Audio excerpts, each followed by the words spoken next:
Han habido varias controversias, especulaciones, hipótesis, etcétera, etcétera, respecto al orden de las profecías. Y esta es la razón por la cual dentro del cristianismo escuchamos palabras como pretribulacionismo, posttribulacionismo, amilianismo, postmilianismo, etcétera, etcétera. ¿Qué quiero decir con esto? Bueno, cuando decimos pretribulacionismo, está dándonos a entender este término que antes de la tribulación va a venir el arrebatamiento de la iglesia. En este caso, ¿verdad? Nosotros formamos parte de esta área de la escatología. Creo firmemente, como lo quiero demostrar a través de las Sagradas Escrituras, de que la iglesia no va a atravesar la gran tribulación. Por eso se llama pre significa antes tribulacionismo, antes de la tribulación. Cuando hablamos del post-tribulacionismo, hablamos de personas o cristianos que creen que es hasta la segunda venida de Jesucristo, junto con el arrebatamiento, que se llevan a cabo estos dos eventos. O sea, en la segunda venida de Jesucristo viene el arrebatamiento y al mismo tiempo Él desciende del cielo, lo cual pues ya es muy, pero muy, muy difícil de sostener. Y luego tenemos el amilianismo, cristianos que creen que ya todas las profecías se cumplieron, que todo sucedió en el año 70 después de Cristo, que las profecías del Apocalipsis también ya se ha cumplido, que la semana 70 de Daniel ya se ha cumplido. Y entonces vemos estas diferentes posturas o perspectivas que existen, y esto es debido a que estamos ni más ni menos analizando, profundizando, escudriñando, penetrando en la mente de Dios. La Biblia es la mente de Dios revelada, y claro que no creo que haya ni siquiera un 5 o un 10% que podamos encontrar de la mente de Dios, dada nuestra finitud y nuestra limitación intelectual y también de comprensión. El apóstol Pablo escribió que todavía estamos mirando a través de como un espejo. Cuando éramos niños, 1 Corintios 13 dice Pablo, hablábamos como niños, pensábamos como niños. Cuando vamos creciendo, vamos desarrollando nuestra capacidad de comprensión. Y cuando ya llegamos a la edad adulta, pues ya tenemos un poquito más de madurez para poder percibir las cosas que nos rodean, entender cosas que no entendíamos ni en la infancia ni en la juventud. Y es exactamente igual con la vida cristiana.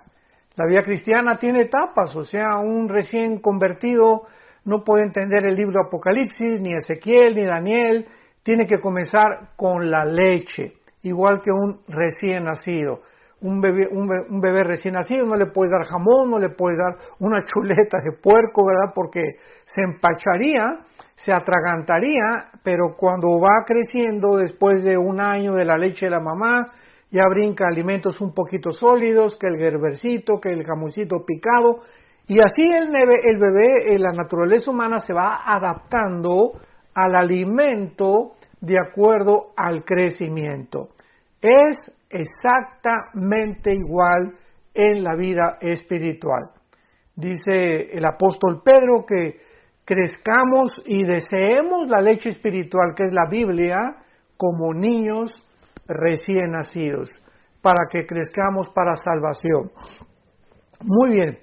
Ahora con este preámbulo puedo yo comenzar a entender claramente por qué hay estas diferencias, posturas dentro del cristianismo, y no nos queda más que escudriñar las Escrituras, buscar cuál postura tiene más peso teológico, simplemente, ¿verdad? Y tratar de poder llegar a una solución. ¿Por qué creo esto? Porque no puede haber dos verdades. No puede haber tres verdades, o sea, algo tiene que ser, o una postura tiene que ser la real.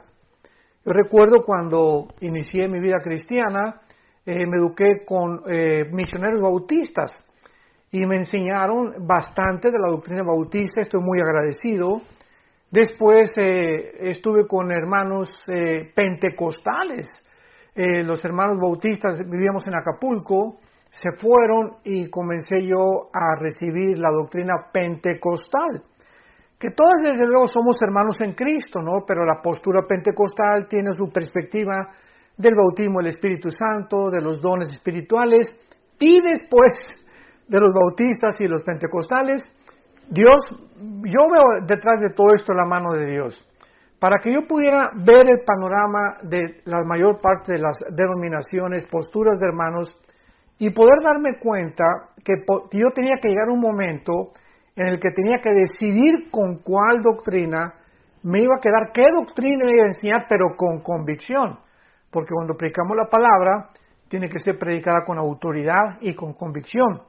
Y pues, en tercer lugar, estuve con los presbiterianos. Estudié la famosa teología de la Reforma, el calvinismo, el hipercalvinismo, la doctrina de la predestinación, de la depravación humana, la expiación limitada, bueno, todo lo que enseña la famosa doctrina o teología de la Reforma. Y finalmente, pues yo tenía que encontrar un equilibrio. Fue lo que yo le pedí al Espíritu Santo, dame un equilibrio, Señor, ¿verdad? Porque todos mis hermanos tienen diferentes perspectivas, y esto es bueno porque así dependemos unos de otros, o sea, no nos vamos a tachar de herejes, ni mucho menos, simplemente son enfoques diferentes por causa de falta de muchas piezas del rompecabezas en la Biblia que no hemos encontrado, y otras veces por falta de estudio profundo de la palabra de Dios. Así que pues yo anhelo, ¿verdad?, que todos ustedes que nos escuchan y que ven estos videos y están aprendiendo de la Biblia, tú juzgues por ti mismo, después de analizar las evidencias que podamos presentar, realmente cómo pueden tener cabida dentro de tu alma, dentro de tu entendimiento, para que puedas trazar bien la palabra de verdad. Vamos a ver la primera y la segunda carta a los tesalonicenses, principalmente para examinar lo que el título de esta serie le he llamado el poder que detiene al anticristo. O sea, vamos a descubrir en estas dos cartas que el apóstol Pablo fue usado por Dios para una gran conversión de un gran número de residentes en la ciudad griega de Tesalónica. Pero no solo Pablo les enseñó las doctrinas principales de la salvación, sino que también les enseñó claramente y puso un orden, y este orden es el que quiero seguir, porque nos va a demostrar claramente, pero así claramente, yo no encontraré ya otra forma de poder discutir estas doctrinas, más que siguiendo el orden que el apóstol Pablo, en su primera carta y en su segunda carta, establece escatológicamente del rapto o del arrebatamiento de la iglesia, de la gran tribulación, de la aparición del anticristo y de la segunda venida de Jesucristo. Entonces es importante ver esta cronología porque nos lleva a una conclusión que es a la que particularmente yo he llegado y a la que pienso que muchos de ustedes también honestamente van a llegar. Entonces el apóstol Pablo no solamente les enseñó las doctrinas a estos cristianos de la ciudad de Tesalónica, repito, era una ciudad griega, sino que también les enseñó el rapto, la aparición del anticristo, la gran tribulación y la segunda venida de Jesucristo. Pablo tuvo que salir de Tesalónica por la gran persecución que esta iglesia experimentó, y más tarde les escribe, cuando ya se va a estas dos cartas, explicándoles claramente los dos aspectos de estos dos gran eventos. Repito, en estas dos cartas, Pablo tenía, guiado por el Espíritu Santo, que enseñarles los dos principales aspectos de estos dos eventos, del arrebatamiento de la iglesia y de la aparición del anticristo o la gran tribulación. Primero les menciona lo que se conoce como la manifestación gloriosa y la aparición maravillosa de Jesucristo nuestro Señor cuando viene por nosotros, cuando viene Jesucristo en el aire y nos saca del mundo. Por eso se le llama arrebatamiento, o sea, harpazo en la palabra griega, que significa literalmente ser sacado súbitamente o ser arrebatado con fuerza, y del latín raptarus. Por eso son sinónimos, se puede usar rapto o se puede usar arrebatamiento. Y esto es no solamente una experiencia que tal vez seamos nosotros, esta generación que estamos viviendo, los que no vamos a experimentar lo que significa morir. O sea, esta doctrina del rapto, como lo vamos a ver, era un misterio. En el Antiguo Testamento no está. En los Evangelios no la encontramos tampoco. Fue algo que Dios apartó de una forma soberana para enseñársela a un solo hombre. No se le enseñó a Juan, ni a Santiago, ni a Mateo, ni a Marcos, ni a Pedro, se le enseñó al apóstol Pablo. Esto nos muestra que Dios es soberano en cuanto a muchos secretos que Él tiene.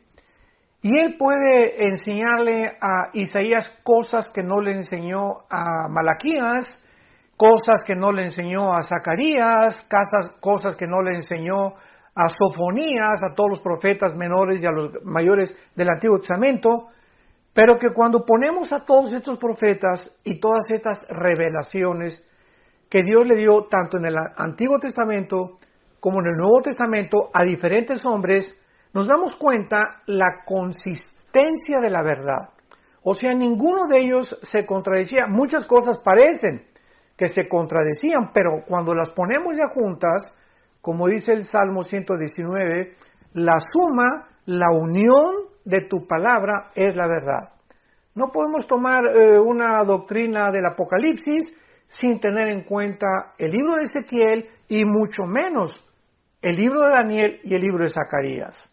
No podemos tomar los evangelios sin corroborar Mateo con Lucas, con Marcos, con Juan, etcétera, etcétera. Y aunque los cuatro evangelistas, Mateo, Marcos, Lucas y Juan, escriben de diferente forma, viendo de diferentes aspectos la vida y ministerio terrenal de Jesucristo, todos escriben cosas diferentes, pero muchas de ellas coinciden aun cuando usan un lenguaje diferente. Entonces el apóstol Pablo, en la primera carta a los Corintios, para inmediatamente aclarar este punto, en la primera carta a los Corintios, por favor abre tu Biblia, Primera de Corintios capítulo 15, vamos a comenzar a entender esto desde la A hasta la Z. Eso sí, se los prometo que así lo vamos a hacer. En 1 Corintios 15, versículo 51, el apóstol Pablo nos dice lo siguiente: He aquí, les digo, un misterio, o sea, nos va a revelar Pablo a un secreto, y un misterio significa algo que no estaba revelado en el Antiguo Testamento, algo desconocido antes de él, que tampoco estaba revelado en los Evangelios. Entonces, por eso Pablo comienza diciéndonos: les voy a dar a conocer un misterio, algo que estaba escondido, pero que ya no es escondido. Dios me lo reveló a mí. Lo escondió en el Antiguo Testamento, lo escondió en los Evangelios, pero al Espíritu Santo le agradó revelármelo a mí. Muy bien. ¿Cuál es este secreto? ¿Cuál es este misterio que Pablo nos quiere revelar? Y dice a continuación, que no todos vamos a morir. O sea, que no todos dormiremos, pero todos seremos transformados. Eso es una revelación que no existía en el Antiguo Testamento. En el Antiguo Testamento, Isaías, muchos profetas hablaron de la resurrección de los muertos, pero nadie sabía que iba a haber una generación, en este caso en el cuerpo de Cristo, que somos la iglesia, los cristianos, que no íbamos a morir. ¡Qué tremenda revelación! ¡Qué tremenda y maravillosa esperanza! Que va a haber un grupo de cristianos que no vamos a saber qué es morir. Me incluyo porque le pido a Dios que podamos tener ese privilegio, esta generación que estamos viviendo, que no seamos nosotros la generación de la cual está hablando Pablo, que de repente vamos a desaparecer y estaremos en un cerrar de ojos, en el aire, en la presencia del Hijo de Dios, de Jesucristo. Entonces dice Pablo, no todos vamos a dormir, pero todos seremos transformados. La palabra dormir no significa una existencia inconsciente, esto es muy importante. La palabra dormir se refiere al cuerpo físico siempre en la Biblia. Dormir es el cuerpo, pero la Biblia nos habla claramente, sin ningún lugar a dudas, que en el momento de la muerte, como en Génesis 35, etcétera, etcétera, sale de nuestro cuerpo el alma y el espíritu. En el momento de la muerte, tu alma y tu espíritu, mi alma y mi espíritu, sale inmediatamente del cuerpo y nos vamos, ¿verdad?, a la presencia de Dios, o los que no son cristianos, su alma y su espíritu salen para bajar al Sheol, que en el Nuevo Testamento se tradujo Hades, que es una transliteración del hebreo al griego. La palabra Sheol en el Antiguo Testamento se usó para el lugar, no de la tumba, porque claramente nos muestra el Antiguo Testamento que en el Sheol las gentes estaban conscientes, tenían una existencia consciente. Muere Abraham y le dice Dios, serás reunido con tus padres, serás reunido con tus parientes, o sea, dándonos a entender el Espíritu Santo que al morir había un lugar donde todos los muertos justos, ¿verdad?, iban al mismo lugar y estaban reunidos juntos, esperando desde luego la muerte de Cristo en la cruz, porque ya cuando muere Cristo en la cruz, Él baja y saca a todos del Hades, de los que se encontraban en el lado del paraíso o del seno de Abraham. De esto ya he hablado en otras conferencias. Y ahora desde Cristo a nuestros días, de Cristo a nuestros días, todos los cristianos que han muerto desde Pentecostés hasta nuestros días del año 2021 en que nos encontramos, ahorita estamos en el mes de abril, a finales del mes de abril, estoy compartiendo esta conferencia. Todos los cristianos, en el momento de la muerte, salimos inmediatamente de nuestro cuerpo y nos vamos con el Señor, inmediatamente. Pero, si tú no has muerto o yo no he muerto y el rapto viene, tal vez acabando esta conferencia o mañana, un mes, no sabemos, un año, 2 años, no sabemos, si somos nosotros los que vamos a participar de esta maravillosa experiencia, de repente vamos a ser transformados. Vas a estar comiendo en un restaurante o manejando, un piloto en un avión, un chofer en un camión, un médico tal vez operando, o a lo mejor yo predicando, ¿verdad? No sabemos, pero si viene el arrebatamiento y viene el rapto de la iglesia, de repente vamos a desaparecer millones de personas, nuestra ropa se va a quedar ahí tirada y vamos en instantes, en milésimas de segundo, nuestro cuerpo corruptible, porque así nuestro cuerpo como lo tenemos, no puede ser transportado al cielo, porque es un cuerpo que no puede heredar, la carne y la sangre no puede heredar lo invisible, lo incorruptible. Un cuerpo imperfecto no puede estar en un lugar perfecto. Entonces, es lógico que nuestro cuerpo tiene que ser cambiado en milésimas de segundo para estar, repito, en la presencia de Jesús. Jesús vendrá en el aire y no va a tocar los pies en la tierra. Esta es la gran diferencia. Después ya hablaré de todo eso. En el rapto viene Jesús en el aire, nos saca del mundo, la iglesia sale del mundo, comienzan los 7 años de la tribulación y en la segunda venida Cristo desciende y toca el monte de los olivos. Zacarías capítulo 14, versículos 2 y 3. En la segunda venida Él toca los pies en el monte de los olivos y en la segunda venida Él viene con nosotros. Dice Apocalipsis 19, en un caballo blanco y los ejércitos le seguían y todos nosotros venimos junto con Él a establecer su reino milenial o el reino mesiánico prometido a los profetas y al rey David en particular. Muy bien, continuamos en 1 Corintios 15. Quiero ir despacio, como lo puedes notar, que tenemos que ir despacio en el escudriñamiento y en la exposición de la palabra de Dios. Les digo un misterio, no todos vamos a dormir o a morir, pero todos seremos transformados. En un momento, en un abrir y cerrar de ojos, dice el apóstol Pablo, esto fue lo que Dios le reveló a la final trompeta. Porque se tocará la trompeta y los muertos en Cristo, o sea, si viene el rapto ahorita, para ir despacio, si viene el rapto ahorita, o mañana, o pasado, o la semana que entra, todos los que han muerto antes que nosotros, desde Pentecostés, porque esto es importante, en el rapto solamente nos vamos a ir todos los que formamos el cuerpo de Cristo. La Biblia le llama los que estamos en Cristo, porque cuando en Pentecostés vino el Espíritu Santo, el Espíritu Santo hizo algo que no había hecho jamás en la historia. Desciende el Espíritu Santo para hacer su morada, para convertirnos a nosotros, nuestro cuerpo convertirlo en el templo de Dios. Dice 1 Corintios 6, 19 y 20, que no sabéis que vuestro cuerpo, mi cuerpo, tu cuerpo es el templo donde Dios está viviendo. Esto es maravilloso. Somos el templo del Espíritu Santo. Entonces el Espíritu Santo en el momento en Pentecostés entró a hacer su morada.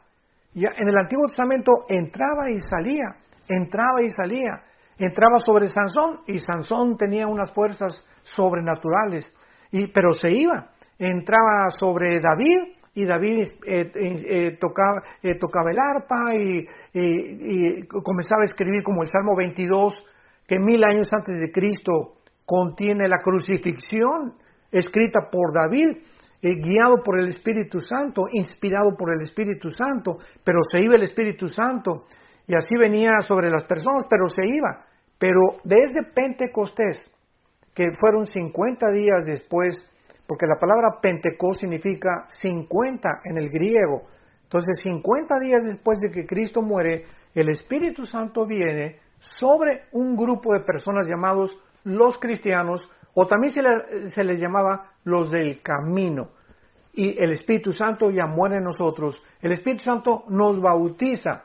Esto significa nos identifica, nos amalga, es un amalgamiento. El bautismo del Espíritu Santo no viene después de que te hayas convertido. El Espíritu Santo viene en el momento en el que tú te conviertes. Tú eres una nueva criatura. Has nacido de nuevo, has sido bautizado por el Espíritu Santo, o sea, no hay tal cosa como que ya recibí a Cristo, pero estoy incompleto, me falta algo, espérame tantito, dice Colosenses 2 que estamos completos en Cristo, no nos falta absolutamente nada, el momento que recibes a Cristo tienes todo, lo único que nos falta es crecer en su gracia y en su conocimiento. Entonces el bautismo del Espíritu Santo es la operación 1 Corintios 12:13, en la cual todos somos unidos, amalgamados, a formar parte de un solo cuerpo. Este cuerpo, dice Efesios 2, no existía. Esta entidad, este nuevo hombre, no existía ni en los evangelios ni en el Antiguo Testamento. Entonces es importantísimo para diferenciar la iglesia de Israel. Algún día vamos a profundizar en esto. Pero la iglesia y Israel son dos entidades completamente distintas. Entonces, en el momento en el que el Espíritu Santo vino en Pentecostés hasta nuestros días, se formó el cuerpo de Cristo llamado la iglesia. Y todos estos cristianos o todas estas personas, no importa su nacionalidad, que estamos fundidos, unidos con Cristo mística y misteriosamente, como dice Efesios capítulo 5, somos los que vamos a participar en la resurrección y en el arrebatamiento de la iglesia. Los santos desde Adán hasta la cruz van a resucitar hasta después, en la segunda venida de Cristo, a ellos les toca la resurrección. Como lo sabemos, hay tantas cosas, ¿verdad?, que explicar. pero en 1 Corintios 15 claramente dice la Biblia en el versículo 22, porque así como en Adán todos mueren, también en Cristo todos serán vivificados. Pero fíjense lo que dice claramente, esto es importantísimo, pero cada uno en su debido orden. O sea, hay un orden para la resurrección. Los primeros que van a resucitar, los que siguen, los terceros, etcétera, etcétera, porque primero se le llama la resurrección de todos los justos y los últimos en resucitar, Apocalipsis 20 del 11 al 15, serán todos aquellos que rechazaron a Cristo y todos aquellos que se rebelaron habiendo tenido un pleno conocimiento de la palabra de Dios. Bueno, y Pablo dice aquí en nuestro pasaje, 1 Corintios 15, he aquí os digo un misterio, no todos dormiremos, todos vamos a ser cambiados inmediatamente, en un abrir y cerrar de ojos, a la final trompeta, los muertos serán resucitados, incorruptibles, y luego nosotros, si Cristo viene, os repito, mañana, ahorita, una semana, todos los muertos antes que nosotros van a resucitar primero. Y ya que resuciten ellos, nos vamos nosotros, seremos transformados y en el aire seguimos y nos unimos junto con ellos para recibir al Señor Jesucristo en los cielos.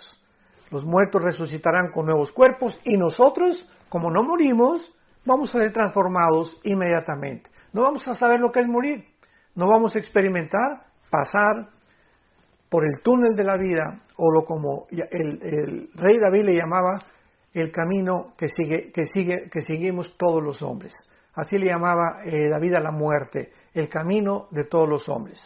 Porque está establecido los hombres que muramos una sola vez.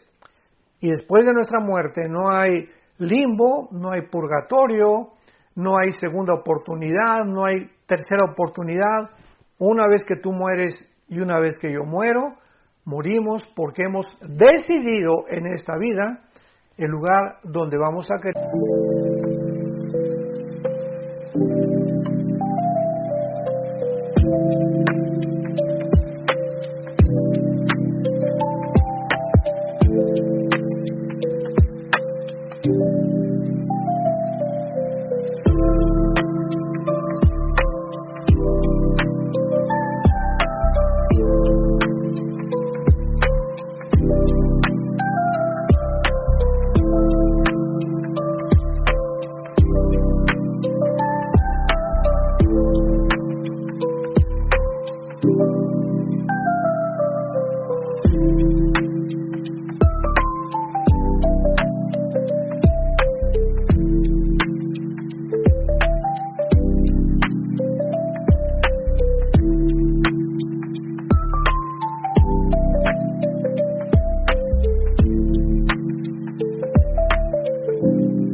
Pasar la eternidad. Por lo cual, cuando oyes estas palabras, no te endurezcas, y si tú no tienes a Cristo, aprovecha para que si no sabes mañana o pasado, ninguno tenemos la seguridad cuando vamos a morir, que le entregues tu vida al Señor Jesucristo. Y finalmente dice aquí el apóstol Pablo en la primera carta a los Corintios, porque es necesario que esto corruptible se vista de incorrupción, o sea, es necesario que nuestro cuerpo sea transformado, porque, repito, no podemos subir con este cuerpo al cielo. Es un lugar perfecto y necesitamos un cuerpo perfecto para vivir en un lugar perfecto. Es necesario que esto corruptible, o sea, corruptible, esto que se echa a perder, nuestro cuerpo, ¿verdad?, está corrompiéndose todos los días, millones de células mueren todos los días, hay una descomposición continua, no solamente de nosotros, sino del universo entero, y esto mortal se vista de inmortalidad. Bueno, entonces el apóstol Pablo claramente explica, ¿verdad?, aquí en su primera carta a los Corintios, capítulo 15, lo que es el arrebatamiento de la iglesia. ¿Cuál es el fenómeno que va a suceder o cómo se va a llevar a cabo esta maravillosa experiencia que vamos nosotros a experimentar? Y en segundo lugar, en su primera carta a los tesalonicenses, ahora sí ya vamos a adentrarnos un poco más profundamente en estas dos cartas, pero repito, siempre me ha gustado, me encanta enseñar la palabra de Dios, pero la palabra de Dios tiene que ser enseñada expositivamente. Tenemos que ir de una forma sistemática. Y esto es muy importante para poder absorber, digerir, ahora sí que masticar y no atragantarnos claramente las enseñanzas del Espíritu Santo, pero más que nada tener hambre. Si tú me escuchas y eres un cristiano que tienes hambre, que te apasiona oír, que quieres saber, etcétera, etcétera, y además que algún día te puede Dios llamar para que tú también enseñes esto a tus hijos, a tus padres, a tu novia, a tu novio, no sé, Dios te va a iluminar, porque necesitamos tener esa pasión de no solamente comer la palabra y enriquecer nuestro entendimiento y nuestro conocimiento de Dios, sino que Dios nos da para que nosotros demos. Nunca Dios nos da nada para que lo guardemos para nosotros. Dios le dijo a Abraham, te bendigo para que tú bendigas a los demás. Dios me da dinero para yo bendecir a los demás. Me dio talentos para bendecir con mis talentos a los demás. Me da el don de la música, yo no lo tengo desde luego, para que tú con la música bendigas y sirvas a Dios. No hay nada. Dios te da casas, Dios te da propiedades, Dios te da todo para que, no necesariamente que tengas que vender todo, pero simplemente, ¿verdad?, para que entiendas que somos administradores de la gracia de Dios. Como dice 1 Corintios capítulo 4 el apóstol Pablo, somos administradores, nada más, nada de lo que tenemos, nada, cero de lo que tenemos es nuestro. Todo lo hemos recibido por gracia. Muy bien. Ahora en la primera carta a los Tesalonicenses capítulo 4, versículo 13 en adelante, el apóstol Pablo ya con mucho más detalle ya explica más o menos el mecanismo de lo que es el arrebatamiento de la iglesia y demostrando claramente en el próximo capítulo, el capítulo 5 de su primera carta, la diferencia entre el arrebatamiento y el día del Señor. O sea, los 7 años de la tribulación que se definen con la palabra o con el término el día del Señor, y 4 veces en el Nuevo Testamento se menciona esta frase, el día del Señor, y las 4 veces se refiere a los 7 años de la tribulación, al tiempo de la ira o al día de Jehová del Antiguo Testamento. Y Pablo dice así, Primera de Tesalonicenses capítulo 4, versículo 15.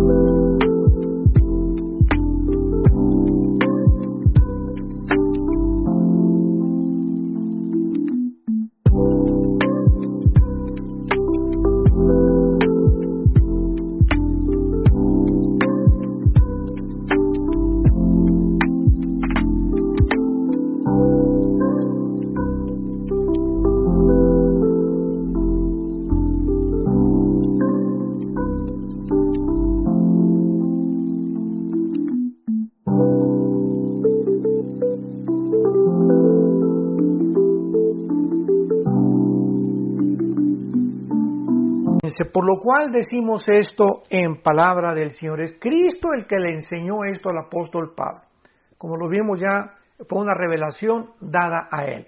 Por eso dice en palabra del Señor. No son palabras mías, son palabras del Señor, dice Pablo. Que nosotros, que vivimos, que habremos quedado hasta la venida del Señor, no precederemos a los que durmieron. Porque el Señor mismo con voz de mando, con voz de arcángel y con trompetas de Dios, descenderá del cielo. Cristo descenderá físicamente del cielo. ¿Se acuerdan en Hechos 1, versículos 8 en adelante, que ascendió Cristo a los cielos y los ángeles aparecieron junto a él, diciéndoles a los apóstoles qué es lo que ven, ¿verdad? Es así como sube Cristo, de la misma forma descenderá. imaginémonos esto, en el arrebatamiento, va a descender del cielo, se va a detener a la mitad del cielo porque nadie lo va a ver más que nosotros, los que seamos arrebatados, y Él, así como resucitó con su cuerpo glorificado, nos uniremos con Él en el cielo para irnos con Él en el cielo, y mientras pasan los 7 años de la tribulación, aquí en el mundo, estaremos en el cielo, en lo que se llama el tribunal de Cristo.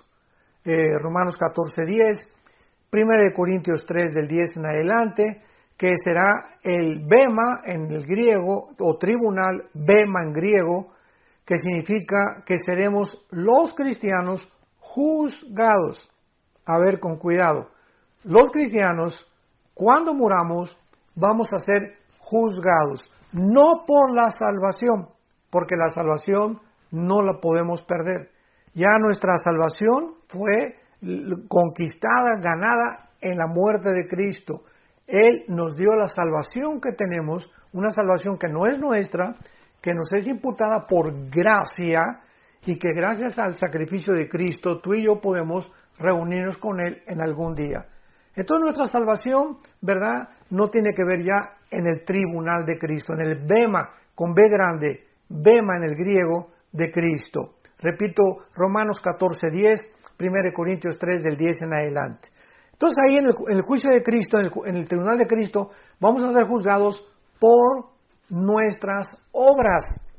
2 Corintios 5:10, cada quien Dios le dará lo que hicimos siendo cristianos, porque nuestra vida de ser cristianos fue borrada completamente.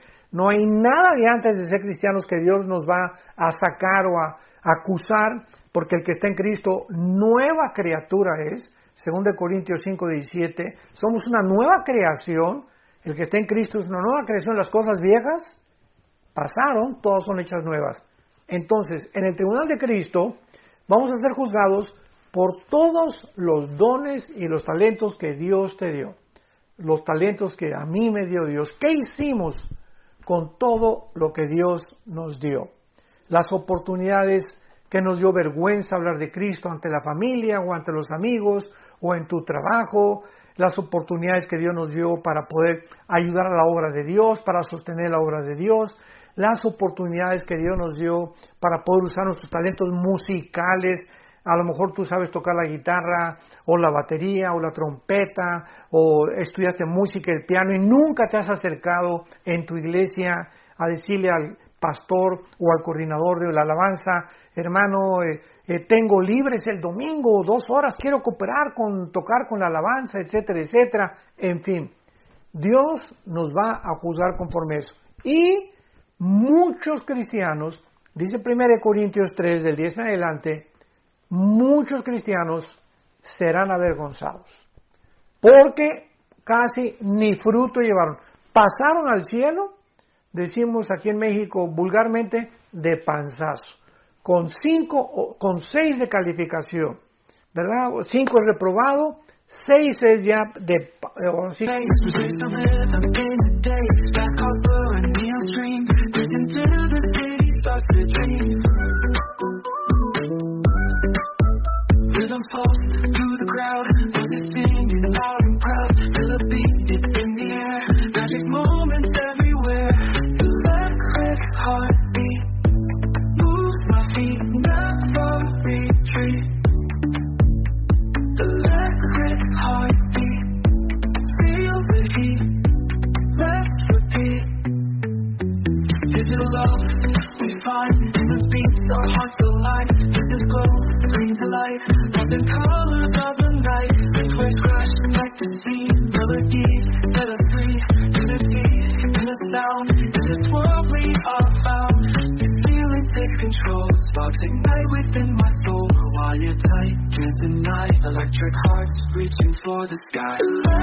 que raspando, ya 7 regular, 8 bien, 9 excelente, ya 10 de calificación es magnífico.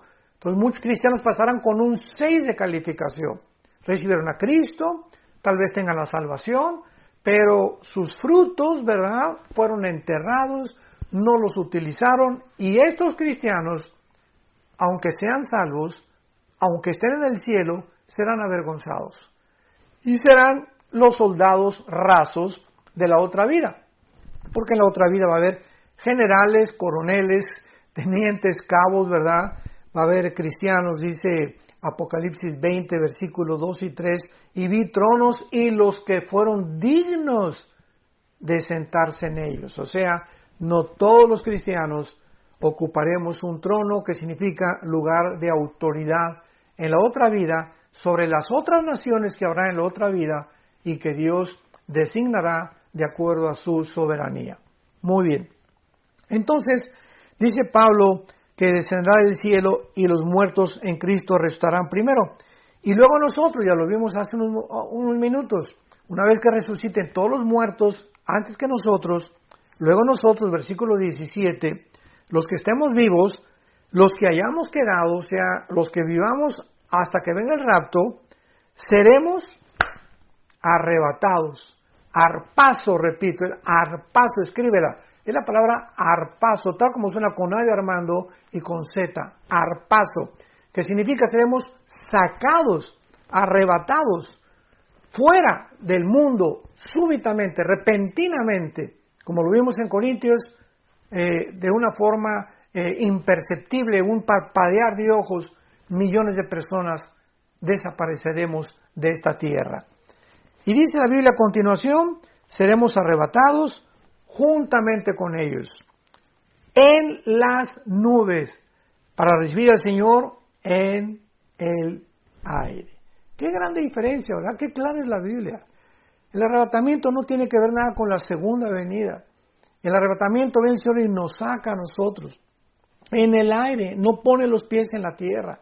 Hasta la segunda venida desciende con nosotros, pasando después de los 7 años de la tribulación, y pone sus pies en el monte de los olivos, Zacarías 14, 2 y 3.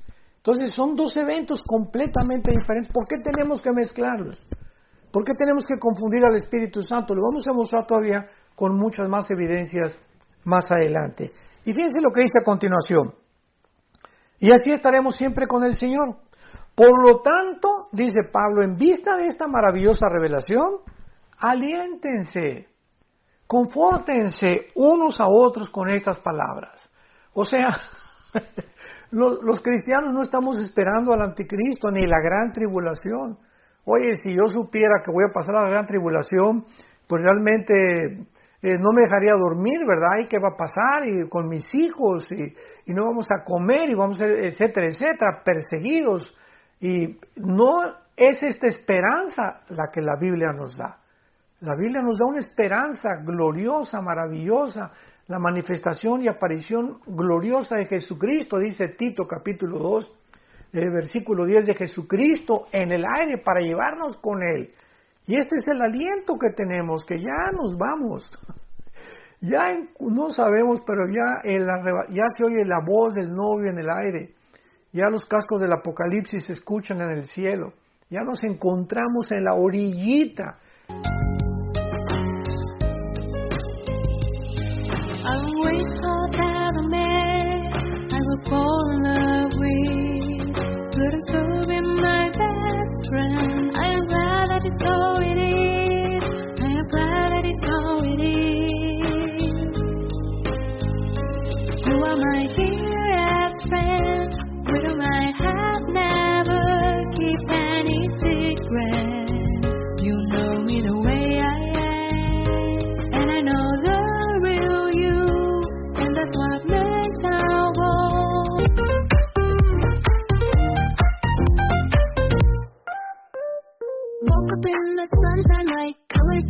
Feeling bright, hop in my shoes, run into the day, sparkles in the air, come play.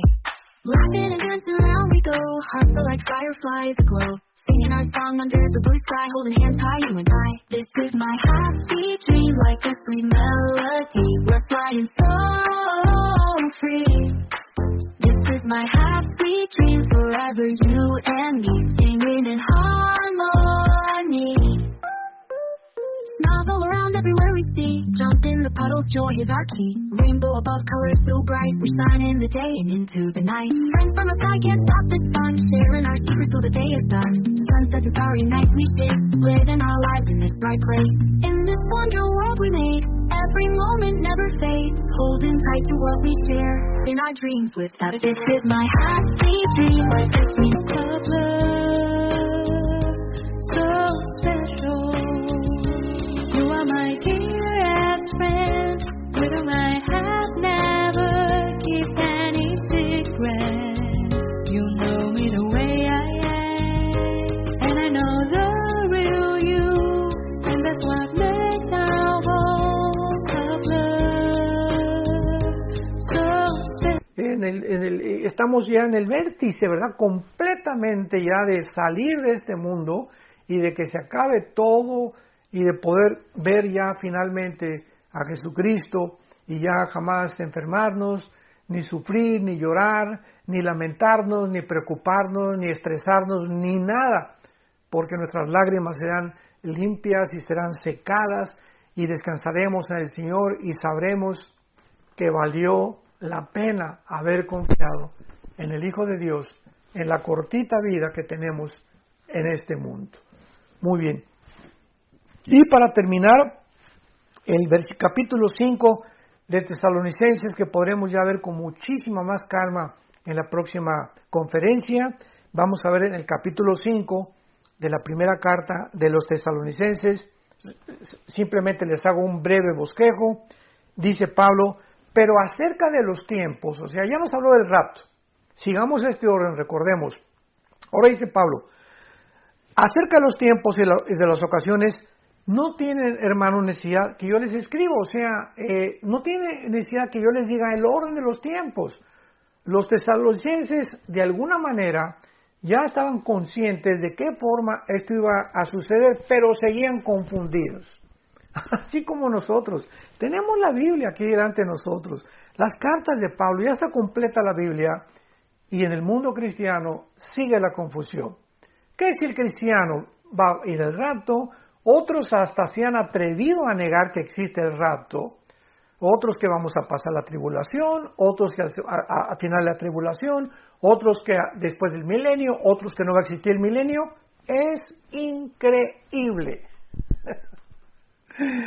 que no hemos cambiado después de 2000 años. La misma confusión que tenían la iglesia tesalónica y los corintios la tenemos nosotros en el siglo XXI, y todo esto porque no escudriñamos las Escrituras como debe ser. Es todo, porque Dios no nos ha dado un espíritu de confusión. Dios no es un Dios de confusión, le dijo a los corintios.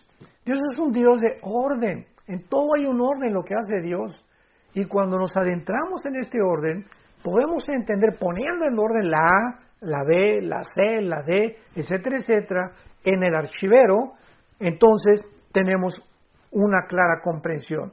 Pero si yo tengo un archivero donde la B está en la A y la A está en la C, pues entonces no puedo encontrar rápidamente las cosas que busco, porque hay un desorden en mi archivero mental.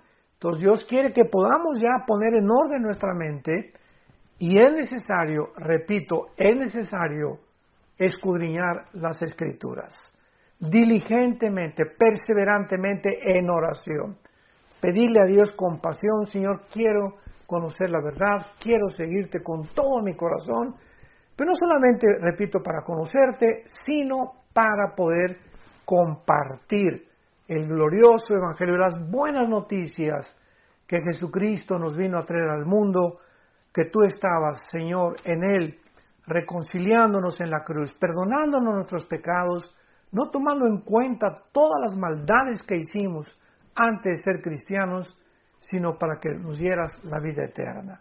Que Dios te bendiga, y yo ya no aguanto en compartirles la segunda parte de este estudio, el poder que detiene al anticristo. Que Dios te bendiga y recibe a Cristo hoy que tienes vida, hoy que tienes salud, hoy que tu mente está clara y fresca. No pierdas más el tiempo. Invítalo a tu corazón.